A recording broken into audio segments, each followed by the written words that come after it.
Oi, gente. Pois é, o perdão ou não perdão da dívida do Bolsonaro, da dívida das igrejas, continua sendo um tema que necessita de esclarecimentos, não é? A gente precisa abordar isso, né? A primeira coisa que eu quero dizer é que eu utilizei para o meu vídeo anterior sobre o tema uma reportagem da Folha de São Paulo. E a reportagem da Folha de São Paulo, revendo a reportagem da Folha e lendo uma reportagem do G1, eu acho que ela errou um pouco na ênfase ao não ter enfatizado mais que o que foi mantido, quer dizer, ele vetou 2 pontos e manteve um, que tem a ver com as contribuições previdenciárias, eu vou entrar em detalhes aqui, talvez signifique um custo muito mais elevado para os cofres públicos, ou seja, vai deixar de arrecadar algo da ordem de mais de 800 milhões de reais.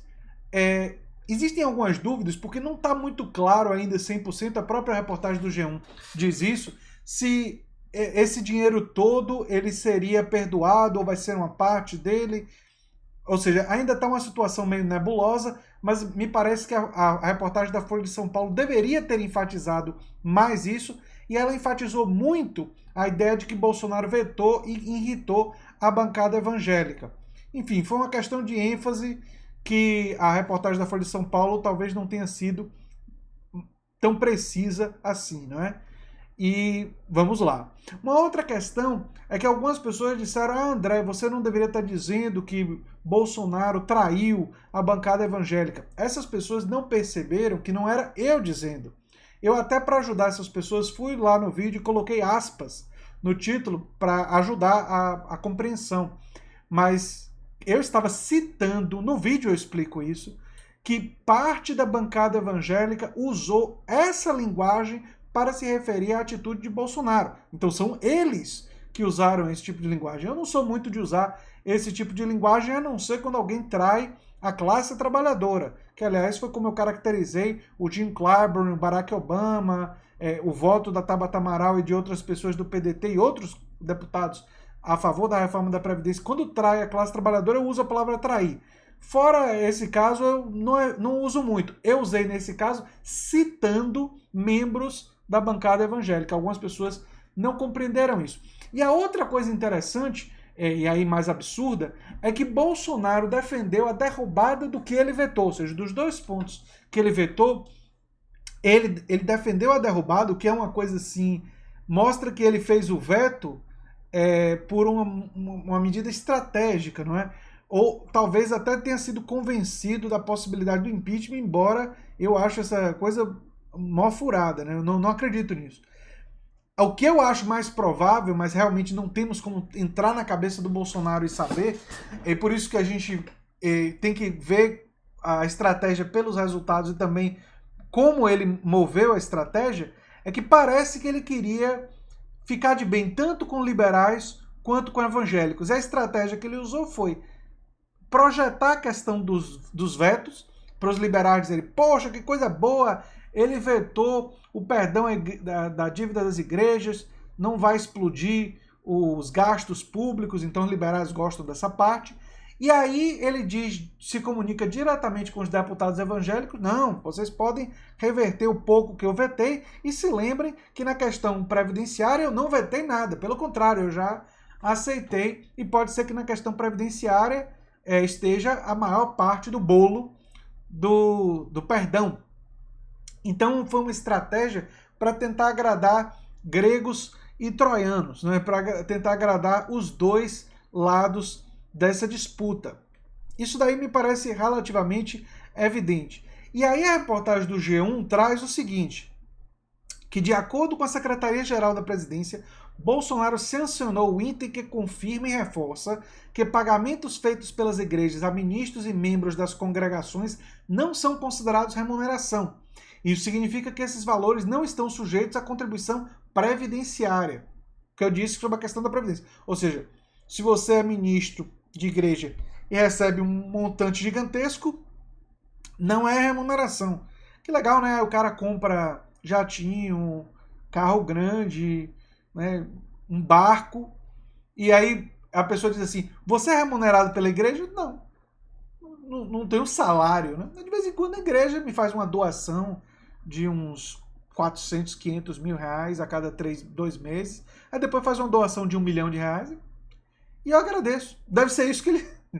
Desculpa eu fazer ironia, mas não dá, né? Eles defendem que isso já estava estabelecido na Lei 8.212 de 1991 e que o novo texto apenas reforça esse entendimento. No entanto, auditores da Receita explicam que as multas foram aplicadas nos casos de trabalhadores que deveriam recolher a contribuição previdenciária por trabalharem em funções dentro da igreja que não são ligadas diretamente à atividade religiosa e por isso não isentas do tributo. Olha só, tem gente trabalhando em igreja, tipo, no equipamento de som da igreja, em outras coisas da igreja, recebendo dinheiro da igreja e não declarando, né? Não pagando os impostos adequados e simplesmente tratando, não, eu também estou recebendo doação. O chefe aí recebe, a gente recebe também. É um pouquinho demais, não é, gente?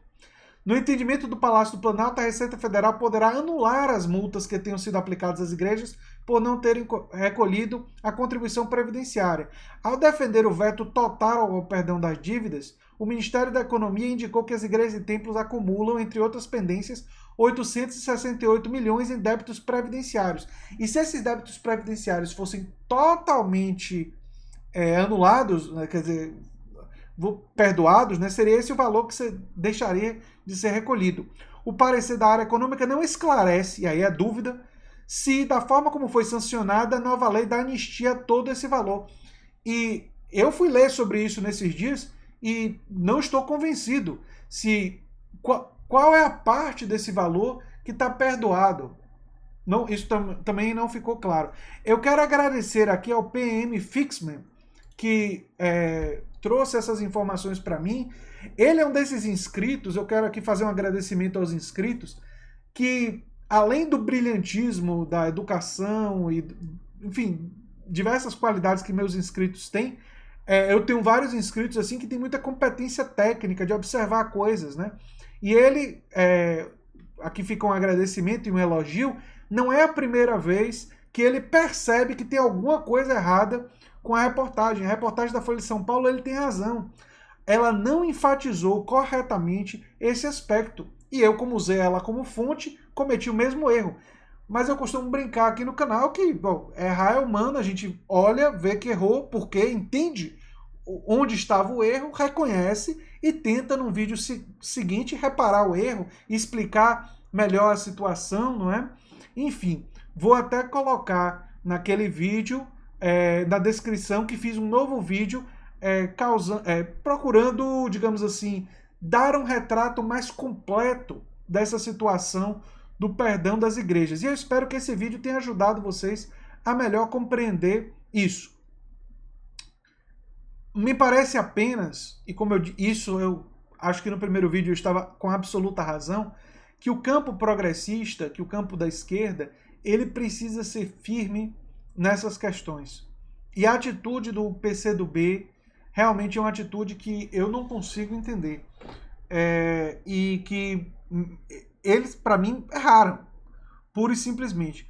Não vou aqui defender que por causa disso a gente vai,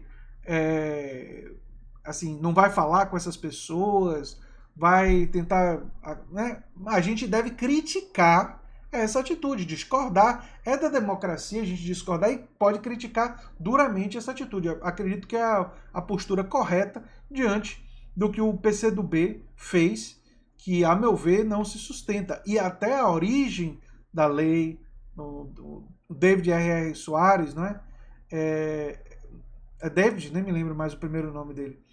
O Soares e as outras pessoas envolvidas e quem está apoiando esse projeto de lei sinalizavam que os interesses ali eram interesses, inclusive da própria igreja do Soares, né? Porque a igreja dele é uma das beneficiadas em potencial disso, né?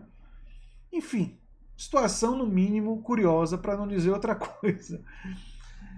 Eu sou André Teixeira Jacobino, o canal é a Nova Máquina do Tempo. E se você gosta do que a gente faz, se inscreve, dá um like, compartilha, divulga o nosso material, que ajuda bastante a gente e a gente agradece bastante. Um abração, gente. Até o próximo vídeo. Tchau, tchau.